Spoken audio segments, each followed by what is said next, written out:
couple of hot news things are just breaking. The French police stormed a Muslim hideout in Saint-Denis in the outskirts of Paris, killed a number of people. One woman who was wearing a suicide vest blew herself up. But the French have now confirmed that Hamed, what is his name, Abaoud, is now dead. He was the mastermind of that attack in Paris.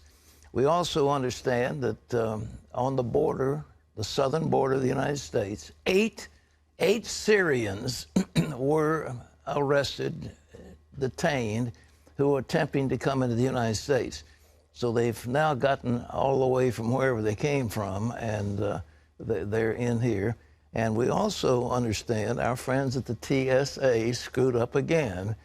4 examples of people who had box cutters or knives or some kind of weapons went through TSA screening without being stopped. So you wonder, why do we waste all that money? Okay, well, we had a tremendous time yesterday.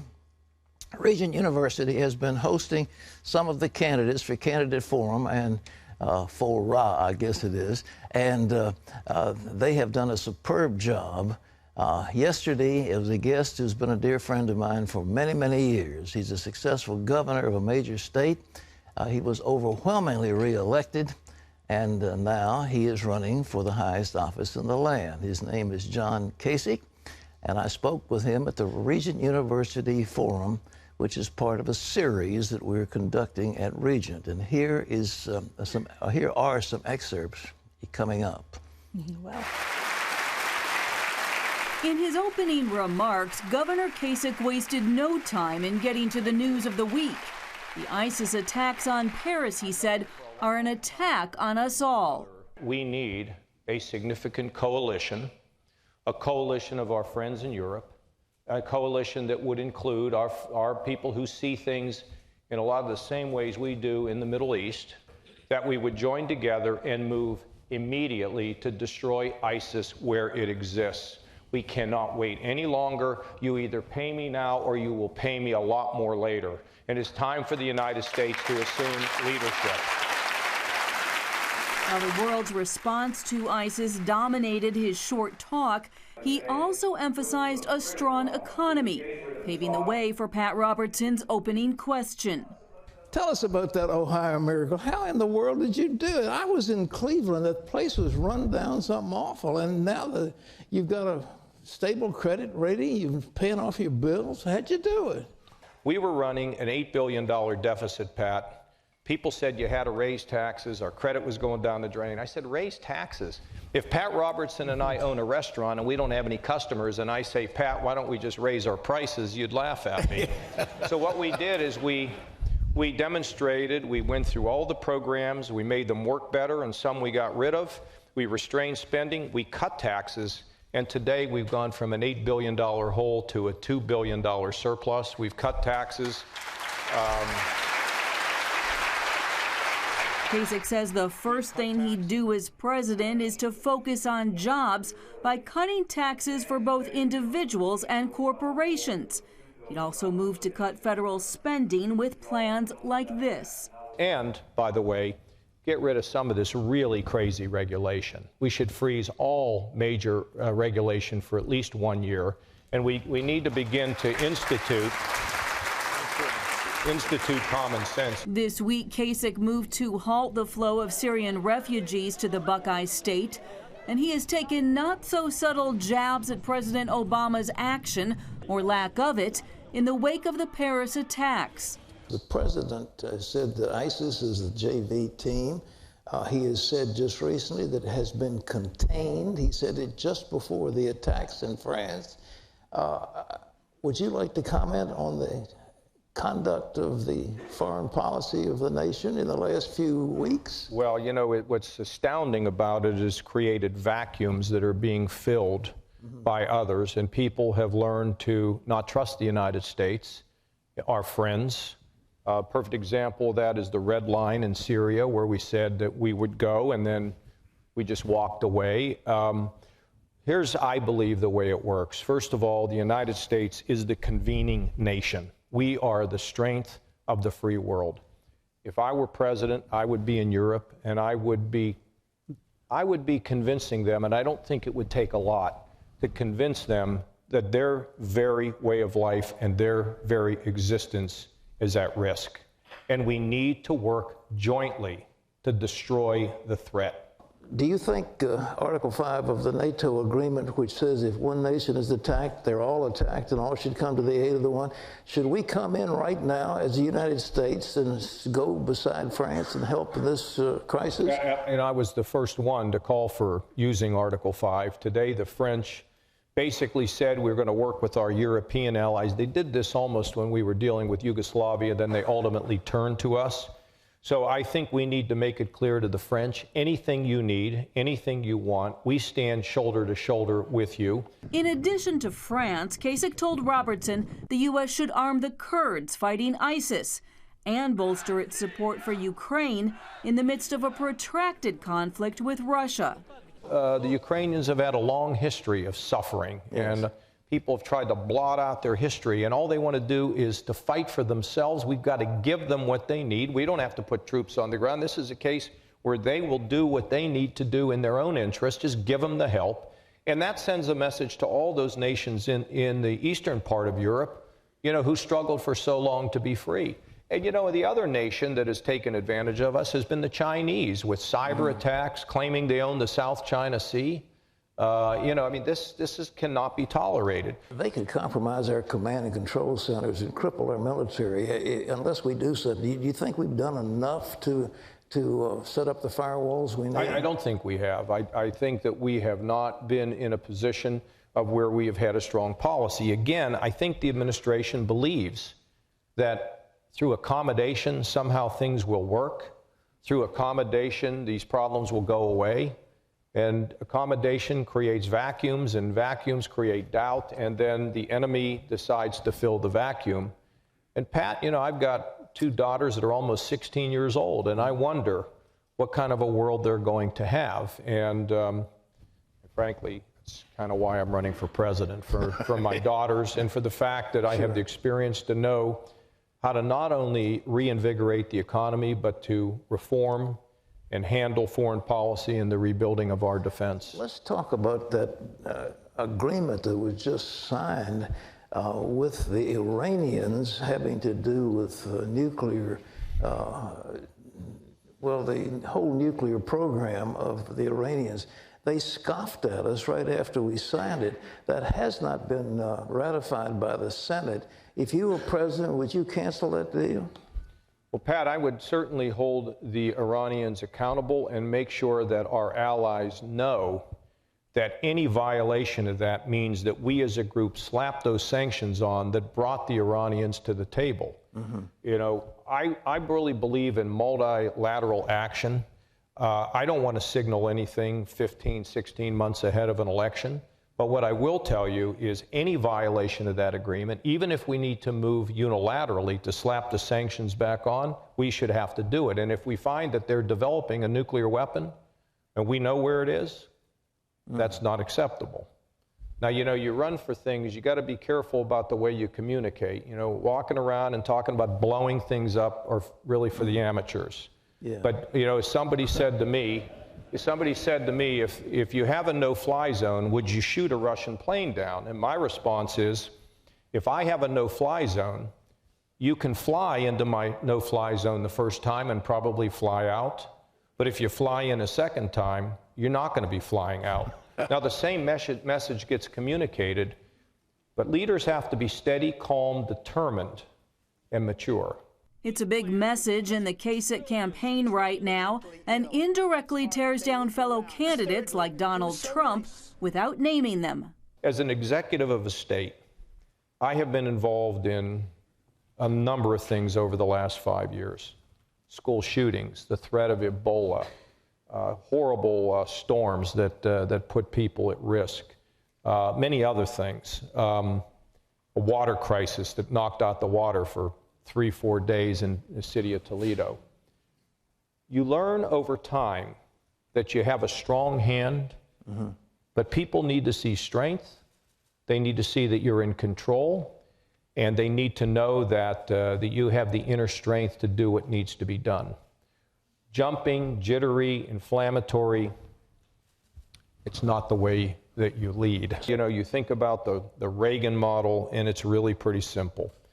Keep it simple, use American strength, project who we are around the world, have determination, no weakness, rebuild your defenses, and rebuild your economy. Can you imagine, Pat, that we see, you know, we're just talking about the Chinese, and then we realize they own a chunk of our debt. Oh, yes. What kind of leverage do we have? Pat, we've got to balance the budget. And Kasich would know. While in Congress, he chaired the House Budget Committee and crafted a historic deal to balance the federal budget. As governor, he eliminated Ohio's $8 billion budget shortfall. And I've written, I think over the course of my lifetime, about 18 budgets, and I don't write fantasy budgets. I write budgets that say this is how we're going to get there. I think we can probably get there actually a little faster than we're projecting, but I don't want to make promises that can't be kept. You know, we have more people incarcerated probably than any other nation on the face of the earth, and it seems like it's the liberal mindset to make more and more rules with more and more criminal sanctions attached to them, especially by these agencies. Again, what would you like to see done about that? Well, Pat, it's a really great question, because George Will just came to Ohio and praised our head of corrections, because we have given people in the prisons an opportunity to work their way out of the prisons and develop skills. Furthermore, we have the resources now to treat the drug addicted in the prisons and hand them over to the community, and our recidivism rate is less than 20%. Incredible. The national recidivism rate is 47%. Yeah. Secondly, we also believe that putting non-violent felons in prison on minor drug charges, that's not the place for them to be at $22,500 a year. So we're trying to figure out how to get people rehabbed on their feet so they become tax-paying citizens. If you want to get a job in the state of Ohio and you've been a nonviolent felon, instead of coming in and marking on your application, I'm checking a box, yes, I was a felon, we take your thing, we throw it away, we've eliminated the box. We will find out in the second or third interview what you did, and you can explain it to us, but it's not going to be a veto from the beginning, because we want to give people a chance to get back up on their feet and lead a decent life. How successful has that been so far? It's been good. It's been good. Kasich also tackled the challenge of helping the mentally ill and made clear his Christian perspective. We have to make sure that we have a responsibility towards the mentally ill. They don't belong in our prisons, and they don't belong under a bridge. They're made in the image of God just like everyone else, and they deserve a responsibility. The elephant in the room: does this incredibly successful but incredibly unknown politician stand a chance in 2016? Kasich pointed to his efforts in Iowa and New Hampshire and touted his electability as governor. I ran for re-election in Ohio, which is a very tough state. And I won the second largest victory in modern Ohio history. I won by over 30 points. I won 86 out of 88 counties, including Cuyahoga County, which the president won by 40 points. I received 26% of the African American vote, 51% of union households, and 60% of women. And why did it happen? It happened for two reasons. One, jobs. People have hope. You grow 347,000 jobs, your credit is strong, your pensions are strong also. People get a sense that I can get something. But you know what the other thing is? When you look to helping the developmentally disabled, the mentally ill, the drug addicted, the working poor, people say, maybe this guy cares about me a little bit. I mean, I know he's a politician. Yeah. And I know that I can't hardly invest in this, but maybe, just maybe, he gets me. And that, I think, is what led to that kind of a victory, and frankly, in our country, which is so divided among Republicans and Democrats, the issue of race, the struggles we have with addictions in this country. Bring people together. We can fight, but we don't have to demonize one another. And the message is, in America, everybody gets a chance. Everybody can have hope that we're going to have a system that's going to allow them to be rewarded for hard work. CBN's David Brody moderated the event and took questions from the audience at Regent University and online. This is Jack from Sarasota Springs, New York. He says, Governor, you disagree, obviously, with Donald Trump about deporting 11 million people. What specifically do you plan on doing about it? You mean on the border? Yes. Well, we have to finish the border. Pat, I was talking to the Hispanic Chamber of Commerce, and the wonderful guy who heads it, he says, you know, I agree with you on virtually everything, but I don't agree with you on the wall. And I said, sir, do you lock your doors at night in your house? He said, yes. I said, well, if you lock your doors, it's to keep people from wandering in and out. I think a country has a right to lock its doors. So get the wall, get the protection of the border. We need to know who's coming in and out. And once that's done, don't come across. We just got to say no more. And then I think we need a guest worker program so people can move in and go back home. And for the 11 million that are here, if that's what the number is, they broke the law to get here. But if they haven't engaged in any other criminal activity, I believe they can pay a fine, assume other responsibility, pay some taxes, and then they can have a path to legalization, but not one to citizenship. Another audience member asked this. Susanna from actually her hometown, Jerusalem. As an American who grew up in Israel, I would like to ask you how you envision the future for U.S.-Israel relations. Well, we abused the Israelis. I mean, what was going on between the president and Netanyahu was it was terrible. It was a disgrace. And frankly, if we have a disagreement with them, if we have problems, talk to them in private. Get them in the back room. You don't do it in front of cameras and hurt our friends. We just did not treat Israel right. And if I'm president, we're going to protect Israel. And I think everybody in this room knows that this is critical to us. John Kasich and Dr. Pat Robertson, everyone. Thank you both. Thank you. Thank you. Wasn't that fun? Yes. Well, Yeah, you know, it's fun to hear people have an opportunity to really voice who they are, what they've done, what their plans would be. I understand the value of debates, but it's so many people. It's hard to get answers. It's outrageous, and a few little sound bites, and the guy that's got the cute quip winds up getting the biggest ratings. I mean, it's crazy. This man is a superb governor. He's a very intelligent man. He led the Budget Committee of the House of Representatives for many years and brought forth balanced budget for the United States government. He knows how to do it. And so it was my privilege to bring him to our audience. And I think you can see all of my interview with Governor Kasich, along with his introductory remarks and audience questions, by going to cbnnews.com. So we'll have some more of them coming up. I'm not sure. I think we've got Cruz and Rubio on tap for next January. So we'll bring them to you as best we can. All right. ISIS is now threatening to launch a terrorist attack on New York City, and that warning comes in a new ISIS video as some analysts worry about possible terrorism in the U.S. during the upcoming holiday season. Caitlin Burke has the story.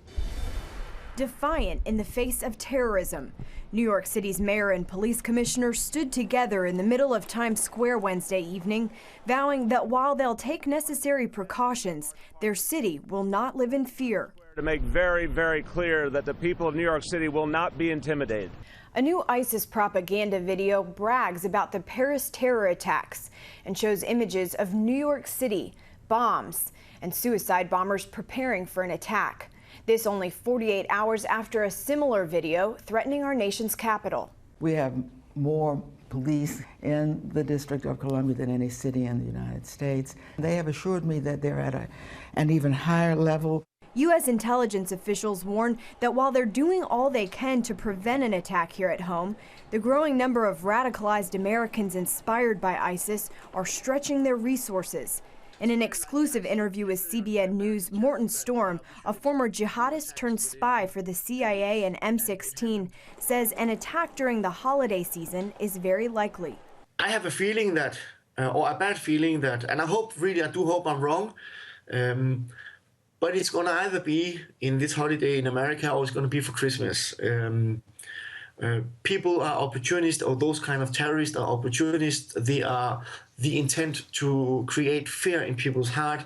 I know I will do that by saying that too, but I want people to be aware that there are enemies out there. CBN News terrorism analyst Eric Stackelbeck agrees, saying major shopping seasons create the perfect environments for an attack. Look, Thanksgiving, obviously, Black Friday, huge shopping day, right? The Christmas shopping season coming. These are, unfortunately, prime targets. And one FBI official recently told the Washington Times the attackers could look and act just like everyday Americans until they strike with weapons we haven't seen in terror attacks here. Authorities warn people to be careful of more attacks aimed at soft targets like sporting events, hotel parties, restaurants, or other entertainment venues. Caitlin Burke, CBN News. Thanks, Caitlin. The radical Muslim suspected of masterminding the deadly terrorist attacks in France was killed in that police raid on an apartment building in northern Paris yesterday. French authorities say 27-year-old Abdelhamid Abaoud was identified based on skin samples from his fingerprints, and his cousin blew herself up during that raid with a suicide vest. In addition to the two who died, 8 other suspects were arrested. CBN's Abigail Robertson has more details on yesterday's raid and the French president's response to the murderous attacks. A female suicide bomber, weapons, and a team eerily similar to the one that carried out Friday's attacks. This is what French law enforcement uncovered in a Paris suburb close to the stadium targeted on Friday. The raid ended in 2 dead, one being a woman who blew herself up with a suicide vest. Police sources say they are convinced the jihadists were about to move on another attack in Paris just before the start of the busy morning commute. Despite the Saint-Denis raid, officials are still working around the clock to prevent any additional attacks aimed at the city of Paris. One intelligence source told me French officials are bracing themselves for another attack as they have good reason to believe there are more ISIS sleeper cells around the country. In a statement to French mayors, President Hollande reiterated the violent nature of Wednesday's raid proves France is at war against terror. He says they must destroy this army that menaces the entire world, not just some countries. His speech continued saying it was the youth of France who were targeted simply because they represent life. President Hollande has deployed an aircraft carrier to the eastern Mediterranean in order to boost operations in Syria as France intensifies its bombing campaign against ISIS. Reporting from Paris, Abigail Robertson, CBN News. Thanks, Abby. And Pat, I know you've been a huge fan of President Hollande's response. Well, I have been, initially when he came in with those crazy tax proposals and saying he was a socialist, everybody thought, well, he's a little bit nutty. But he's coming through like a champ, and the American people are saying we yearn for a leader with the backbone of Hollande. He's become our hero by the way he's taken on these terrorists. And he immediately asked for suspension of certain civil liberties so that his people could move in and deal with these terrorists. He launched an incredible attack in these suburbs at Saint-Denis, loaded with Muslims and potential radicals, and they just went in and went to the place where those the authors of that terrible attack were. And that young man, I think he's from Belgium, who masterminded the attack. They killed him. His sister blew herself up.